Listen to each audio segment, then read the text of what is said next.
Please. Okay. I read some of your comments. So, on the video I did yesterday, and it made me feel so good. So thank you very much. I I was just driving. I just got in, and I have to go pray at 10:30. Um, Marlene's getting schooled. Okay, I'm getting schooled. My friend. I told you about her before, but I'll come back later and really do like a full video on it. But she she put me in contact with this one man of God. His name is Pastor Ben. He's in Maryland, all the way up, like way back up there in Maryland. Anaheim, I think so. But he's all the way up there in Maryland, like really, really far. So, and he's been giving me scriptures that I'm reading. I'm going to share some of them with you guys, but today we have Bible study tomorrow, and I'm going to lead Bible study tomorrow. And I've been thinking about, okay, what am I going to talk about tomorrow? So I was driving, pulling it, and then something came in my mind, and I think the topic is going to be my beautiful dream. I hope you guys can hear me, because sometimes when I talk so low. But it's going to be called, my sermon tomorrow is going to be called My Beautiful Dream. Yes, I was like, ooh. Because I was thinking, like, isn't it funny sometimes that, because many of us have dreams, but we just don't take them seriously, like, oh, it's just a dream. But many of us we have, and we're going to have dreams where God is going to show us part of our future, I guess. Okay, if that makes any sense. And sometimes we don't take those dreams seriously because we think, oh my gosh, it's just too grand, it's too beautiful, it's too magnificent. Like I was just too wealthy, or I had graduated from this one school and that's just not possible. Or I remember one dream where I had like long hair, like that's not possible, because sometimes you'll have dreams like that, but you don't take them seriously because somehow you think it just can't happen to you. You would be perfectly fine if you heard that it happened for somebody else, but somehow you're just wired to believe that it just can't happen in your life, or it was just a dream. You see what I'm saying? And then as you go through life, you experience a lot of hard times, heartaches, problems, difficulties, difficult situation in school and life, personal life, relationships, work, finances. You just encounter so many problems, and also the passing of someone. You guys know I lost my cousin last month, and she was 30. She just turned 30 in March. She's born March 15th. She was 6 months pregnant with twins, and both of her daughters died with her. So a whole lot of things, even for me, like with this whole finishing up my master's and stuff, it's been hard. It's been so freaking hard. It's like undergrad and grad school were like night and day for me, okay? Diametrically opposed, okay? And so but then again, but then as you're going through the hard times, like you just like, how am I gonna get out of this? Like, how is this gonna get better? How is God gonna fix this? Like, I've been praying for months, and how come it can't get fixed? I don't see a solution. And sorry, ladies, I'm gonna try to make this video short because it's gonna be here. I'm gonna put it up on the Daily Devotional channel, so that way you guys can find it there, and then I will put the link to the Daily Devotional. The reason why you can't find the channel is because there are no videos there. Okay, so I'm gonna try to keep this under 10 minutes. Okay, so then you're going through like your hard times, and you're just like, when is this going to get fixed? When are we going to get a resolution with this problem? Makes sense. But as you're going through whatever situation you're going through, what I want you to remember is your beautiful dream.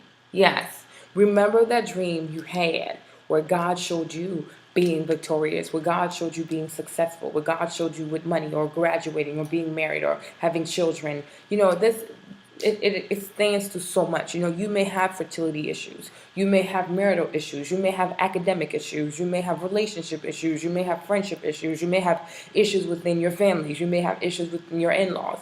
I just want you to remember your beautiful dream, that one dream that you had, okay, where God showed you your future, and in that future you were in a position of power, dominion. You were in a position of success. You were in a position of being healthy, where you had children. Just claim that. Claim that beautiful dream. And the beautiful thing about life sometimes, I think the reason why God shows us a beautiful dream or beautiful dreams. It is to give us the hope, right? So we can hope in all when all hope is to be lost. So we can hope when everything doesn't seem to be going the way it should be going. Because God is showing you this is your final destination. You understand? And let me just say this real quick before I give you the perfect scripture.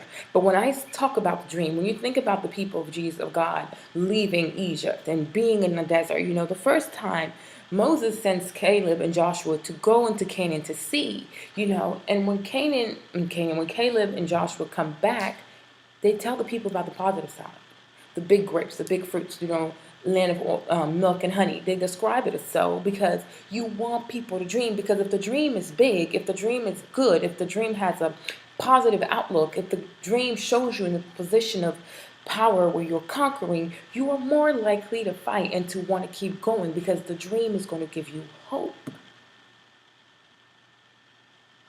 The dream is going to give you hope.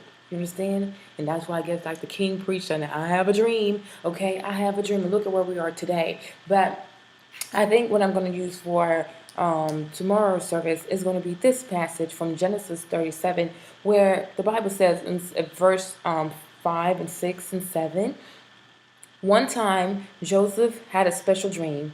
Later he told his brothers about this dream, and after that his brothers hated him even more. Let me start over. Okay, one time Joseph had a special dream.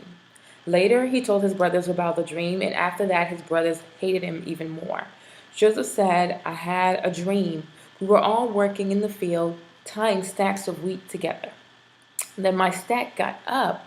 It stood there while all of your stacks of wheat were made a circle around mine and bowed down to it. Okay, so tell Beyonce to pay royalties to Joseph real quick, and I'm just like, here's this kid right here, 17. The Bible even says right here, Joseph the dreamer. He's 17 or something like that. He's an adolescent, and he has this beautiful dream.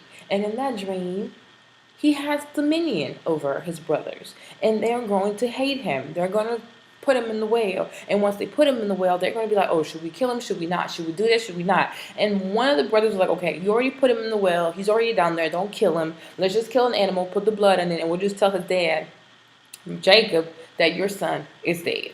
Okay? And then, as you know, Joseph is sold into slavery. He's into Potiphar's house. This woman trying to sleep with him. He runs. She says, oh my gosh, he tried to rape me. That little Jewish boy that you brought into this home, he tried to rape me. Next thing you know, he's in prison. And he's in prison for how long? For 10 years or so. Then he finally comes out, and the rest is history. His brothers come because where they are, there's a famine. So they have to now, they're looking to come into Egypt because there's famine where they live. So they don't even recognize Joseph when they see him. They don't recognize Joseph when they see him. And at that very moment, he wants to act. Because, it hurts. It really, really does hurt. It hurts a whole lot. But he forgives, and he said, go tell my father that I'm here. You understand? And we can't also forget that his mother died.